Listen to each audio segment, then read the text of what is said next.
하나님은 항상 그 이상이시다 할 때 하나님은 항상 우리에게 그 이상을 요구하신다 그런 뜻이 아니에요. 사도 바울에 글에 있는 것처럼 우리의 구하는 것이나 생각하는 것 그 이상으로 넘치게 채워주시는 하나님이라고 하잖아요. 그러니까 더 좋은 것을 주시는 분이란 뜻이죠. 그러니까 더 좋은 것을 기대하라는 뜻이기도 하고요. 그리고 우리가 가지고 있는 이것이 최선이라는 것이 이거 있으면 충분하다, 이제 됐다 하고 안위나 방심에 빠지지 말고 이것 너머에 있는 하나님의 더 좋은 길을 항상 구하라는 그런 의미예요. 그렇죠? 하나님은 변화무쌍하시다, 이 말은 변덕스러운 하나님을 말하는 것이 아니라 우리의 고정된 생각으로 하나님의 생명 역사를 가두지 말라. 그리고 우리의 고정된 어떤 조그만 가지고 있는 그것 가지고 하나님의 더 충만한 것을 가로막지 말라는 거죠. 그런 차원에서 하나님은 항상 그 이상이시다. 이것은 형통하고 부유한 사람들에게는 교만하지 않을 수 있는, 교만은 패망의 선봉이니까. 그리고 없고 나약하고 연약한 사람들에게는 실망하지 말고 하나님의 역사를 기대하라고 하는 그런 의미가 있는 말씀이에요. 우리가 믿는 하나님은 항상 그 이상이시다. 너의 현재 이게 끝이 아니다. 더 좋은 것이 있다. 초월하신 하나님을 바라보아라 하는 것이죠. 그리고 너 이거 이루었다고 해서 교만하지 말아라. 모든 것이 하나님으로부터 오고 하나님은 그 이상을 역사하시는 분이다. 그러니 겸손하라. 그리고 더 좋은 길을 구하라 하는 거겠죠. 어쩌면 그 부자가 더 좋은 길을 구하다가 결국 자기의 재산을 많은 사람들한테 나누는 길이 더 좋은 길이라는 사실을 깨달을 수도 있는 거예요. 그 전까지는 더 많이 이렇게 왔다가 더 많이 나누는 게 더 좋은 길일 수도 있구나 할 수도 있는 거죠. 율법을 법 있게 쓰면은 유용한 것이라고 말하죠. 율법주의하고 율법하고 다른 거예요. 권위주의하고 권위하고 다른 것처럼 권위는, 모든 권세는 하나님으로부터 오는 거예요. 권위가 없으면 존경도 없고 무질서해져요. 그래서 권위는 반드시 필요하고 중요한 거예요. 근데 권위주의는 뭐냐면 그 권위를 하나님이 자기에게 그 일을 하라고 주신 것인 줄을 망각하고 자기 유익을 위해서 함부로 쓰는 것을 권위주의라고 그래요. 그래서 이 꼰대처럼 하는 거죠. 나를 섬기라 이런 거죠. 나에게 이런 권위가 있어. 권위를 잘못 사용하는 것이 권위주의예요. 율법주의도 똑같아요. 율법은 선하고 좋은 것이에요. 왜냐하면 율법은 하나님이 어떤 분인지를 가르쳐 주기 때문이거든요. 우리가 여호와의 율법은 완전하여 영혼을 소성시키며 여호와의 증거는 확실하여 우둔한 자를 지혜롭게 하며, 그러니까 이 율법책을 주야로 묵상하라고 하잖아요. 내 입에서 떠나지 말게 하라고 그러잖아요. 왜냐하면 거기에서 하나님의 뜻을 발견하니까요. 그런데 율법주의는 뭐가 되냐면은 율법에 이렇게 기록되어 있지 않냐, 그 속에는 하나님의 뜻을 발견한 게 아니라 할례를 행하라고 했지 않냐, 영원한 규례야, 바울 너는 왜 할례를 폐하는 거야, 이렇게 말하는 거예요. 할례 언약을 세우신 하나님의 의도를 파악하는 게 아니라 그 문자를 그대로 가져와가지고 지켜야 한다고 이렇게 하는 것이 율법주의죠. 나에게는 이런 권위가 있어, 왜 순종하지 않는 거야, 권위주의가 되는 것처럼. 그러니까 권위는 좋고 중요한 거 반드시 필요하고 하나님께로부터 온 거예요. 그러나 이걸 잘못 사용하면 권위주의가 되는 거예요. 율법도 마찬가지예요. 율법은 모든 사람에게 필요한 거예요. 우리들이 율법을 연구함으로써 하나님이 어떤 분인지를 더 잘 이해하니까. 율법 속에 모든 하나님의 지혜가 있기 때문이죠. 그런데 어떤 사람들은 그 율법 속에서 하나님을 발견하는 것이 아니라 문자만을 그대로 따온다니까요. 이게 사람을 죽이는 거야. 율법을 충분히 지키는 사람들이 그렇게 하는 게 아니라 율법으로 자기를 포장하는 사람들이 그렇게 해요. 율법을 충분히 지키는 사람들은 있잖아요. 이게 쉬운 게 아니로구나. 그렇게 해서 이것을 주신 하나님의 의도를 이해를 하게 돼요. 그래서 이렇게 율법에 이렇게 하라고 하는 그 하나님의 의도가 결국은 이런 뜻이겠구나 하고 깊은 차원으로 나간단 말이에요. 그런데 그러니까 솔직히 말해서 기도를 깊이 하는 사람들은 사람들한테 기도하라 하지 않고 그들을 위해서 기도해 주는 사람이 되는 거예요. 그런데 기도를 폼나게 하는 사람들 있잖아요. 보여주기 식으로 깊이 없이 거칠애로 하는 사람들은 사람들 쫓아다니면서 기도 왜 안 해? 기도 안 해? 이렇게 하는 거예요. 헌금도 마찬가지예요. 헌금의 진심을 이해하고 헌금하는 사람들 있잖아요. 그 바치는 즐거움, 그것을 깊이 이해하는 사람들은 사람들한테 그렇게 강요하지 않아요. 강요하고 막 하는 거 있잖아요. 그것은 본질을 이해하지 못하기 때문에 그러는 거예요. 그걸로 자기의 훈장을 삼는 거예요. 유대인들이 율법으로 우리들은 할례를 받았고 절기를 지키고 하니까 너희와는 달라 이렇게 하는 거잖아요. 그 율법을 훈장으로 생각하는 사람들, 그래서 율법 안에서 의롭다함을 받으라 하는 너희는 이렇게 되는 거예요. 이게 율법주의자예요. 율법을 자기의 유익을 위해서 쓰는 거죠. 아까 권위주의가 권위를 자기를 위해서 쓰는 것처럼 권위라고 하는 것은 공동체를 위해서 주신 거거든. 그러니까 공동체를 위해서 써야 되는 거예요. 율법도 마찬가지예요. 율법을 자기를 위해서 내가 이거 지켰으니까 내 명예가 되고 특권이 되고 이런 게 아니거든. 공동체를 위해서 주신 것이니까 공동체를 안에서 그 율법을 어떻게 따를 것인가 이런 율법을 법 있게 쓰면 모두에게 유익이 되는 거죠. 율법주의자는 뭐예요?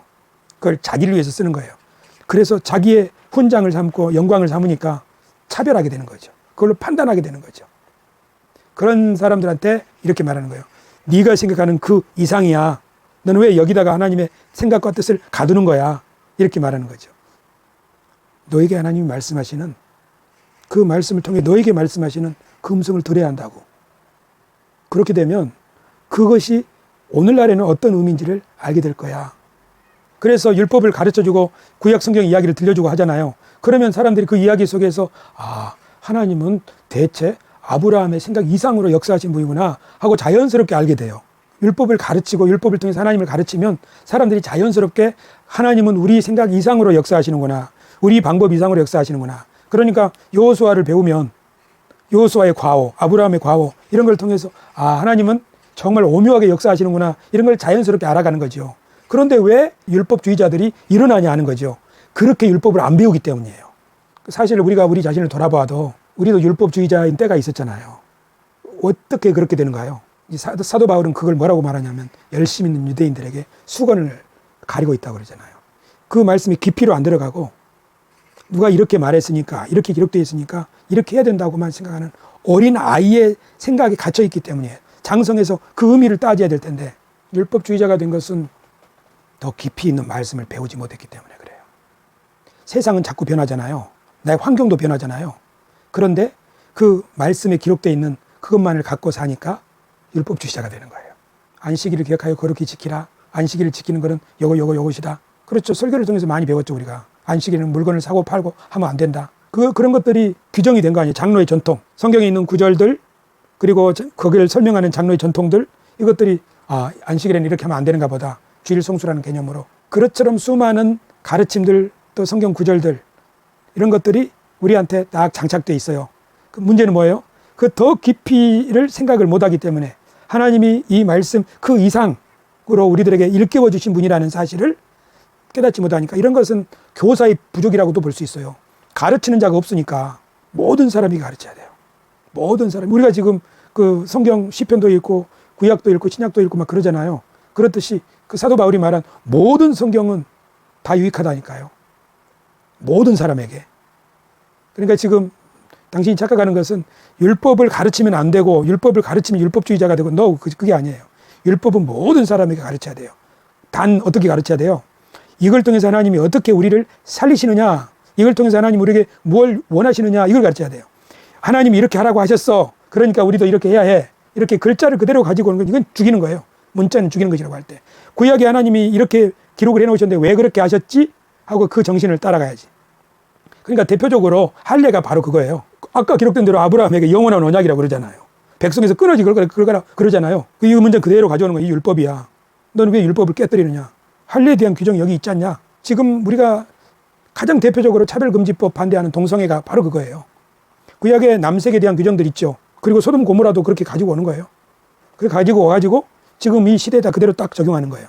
그런데 이 시대에 더 적용해야 될 것이 뭐냐면은 그 정신이 뭔가, 그 남색에 대한 규정의 정신이 뭔가, 소돔 고모라의 하나님이 그 이야기를 통해서 무슨 말씀을 하려고 하시는가, 그걸 생각하지 않고 그걸 그대로 글자만 따와가지고 이렇게 적용하는 해서 지금 약자들을 돌보자고 하는 차별금지법을 가로막고 있으니, 할례로 그리스도의 법을 가로막는 유대인들이나 이 동성애에 대한 규정을 가지고 와서 차별금지법을 가로막고 있는 보수적인 개신교 교회들이나 똑같은 거예요. 예수님 당시의 제사장들이나 서기관들이나 사도 바울의 핍박하던 유대인들이 하던 행위가 오늘날에도 똑같이 일어나고 있고 앞으로도 이런 일들은 계속 일어날 거예요. 언제? 그 정신을 헤아리지 못할 때. 그래 오죽 답답하면 사도 바울이 너희가 마땅히 선생이 되어야 될 텐데 아직도 어린아이가 돼서 젖이나 먹고 있다 그러잖아요. 그 말은 뭔 말이냐면은 너희가 이방인이 되었단 말이 아니에요. 너희가 유대인으로 신실하게 열심을 가지고 있지만 어린아이 상태로 머물러 있다는 거죠. 굉장히 중요한 거예요. 우리 지금 한국 사회의 발전을 가로막는 그 미국의 지금 무슨 마가 미국의 그 극보수주의자들하고 연결해서 지금 우리나라의 국익을 크게 해하고 있는 그이가 한국의 구구주의자 태극기 부대 이런 사람들 아니에요. 그 사람들이 다 기독교 나은 사람들이고 교회 열심히 다니는 사람들이고 그런 것들이죠. 사회를 가장 위험에 빠뜨리는 존재, 그게 뭐냐면 율법주의자들이에요. 그리고 그건 즉시 우상 숭배와 통하는 거예요. 미국이 있으면 된다 하는 거지. 미국이 있으면. 성경에서 계속 너희가 왜 애굽을 의지하느냐. 또 바벨론? 또 바빌론한테 자기 곡간 창고 다 열어준 사람 있잖아요. 이스라엘의 왕. 그러니까 크게 책망하잖아요. 그게 뭐예요? 저 나라를 의지하면 우리 살 수 있다. 구원은 바벨론으로부터 온다. 구원은 애굽으로부터 온다. 썩은 동아줄이라고 그러잖아요. 다 우상이에요. 구원은 경제 성장으로부터 온다. 경제 성장이 중요하지. 그러나 그게 다가 아니라니까요. 구원은 하나님께로부터 오는 거예요. 경제 성장 그 이상 것을 우리에게 주시는 하나님. 경제 성장만을 구하면 사실 경제 성장만이 다겠어요. 교육도 있고 국제관계의 평화도 있고 여러 요소들이 많잖아요. 그것만을 생각하면 안 되는 거죠. 그래서 우리들에게는 겸손이 필요한 거예요. 하나님, 주님의 판단은 우리가 헤아릴 수 없으니 우리에게 생명의 길을 열어주십시오. 그러면서 듣고자 하는 마음, 서로에게 듣고자 하는 마음. 이거 절대화해버리면 우리 경제성장이 최고야. 그럼 박정희 되는 거예요. 이게 최고야. 이거 뭐든지 절대화 시켜버리면 그 사회는 망해요. 그러니까 요새 그래서 그 유튜버들이 막 성장하면 교만해진다고 하는 위험을 경고하는 것도 같은 의미예요. 모든 사람이 그럴 수 있거든요. 솔로몬이 그랬듯이. 그러니까 율법은 나쁜 것이 아니고 좋은 것이에요. 꼭 필요하고 모든 사람이 가르쳐야 돼요. 그러나 율법을 잘못 가르치면 율법주의자가 되는 거예요. 성경도 마찬가지예요. 성경도. 그래서 정말 랍비, 교사, 지혜 교사, 가르치는 자, 가르침을 받는 자들은 말씀을 가르치는 자와 모든 좋은 것을 함께 하라고 그러잖아요. 말씀을 가르치는 장로는 배나 존경하라고 하잖아요. 그러니까 이게 중요한 거예요. 중국이 문화혁명을 해가지고 그 모태동, 마오쩌둥 때 교사들, 교수들, 학교들 다 하고 막 학생을 선생 자리에 놓고 막 이렇게 전복시켜버렸잖아요. 그걸 문화혁명이라고 하는데 공산화 한다고 해가지고. 그래서 문화재들 막 파괴하고 고전들 막 파괴하고 그랬잖아요. 그 결과가 뭐예요? 중국의 발전을 가로막는 거예요. 나라가 발전하려면 의식 수준이 올라가야 돼요. 도덕이 올라가야 되고 상식이 올라가야 돼요. 그러니까 지혜로운 교사들이 필요한 거예요. 성경도 마찬가지예요. 우리 기독교회도 마찬가지예요. 신학자들이 필요한 거예요. 지금 우리나라는 신학교를 졸업하면 이제 신학 끝, 목회에는 신학이 하나도 쓸모없음. 이것이 우리 한국의 교회를 망하게 한 요인 중에 하나예요. 신학으로 목회와 현실을 끊임없이 점검하고 재단했다면 이런 식의 구구적인 교회들이 일어났겠어요? 이렇게 현실과 동떨어진 교회가 생겼겠어요? 우리들이 바로 그렇게 어리석게 살았어요. 우리가 그렇게 배워왔기 때문이죠.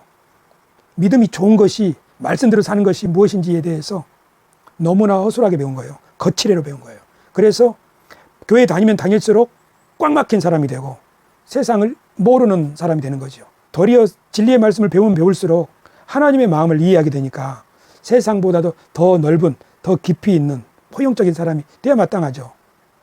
근데 어떻게 믿음이 좋다고 하는 교회가 제일 세상과 담쌓고 가정, 부부싸움을 촉발하게 하고 그런 교회가 된 건 더군다나 지금 우리나라의 발전을 가로막고 있는 이 심각한 거예요.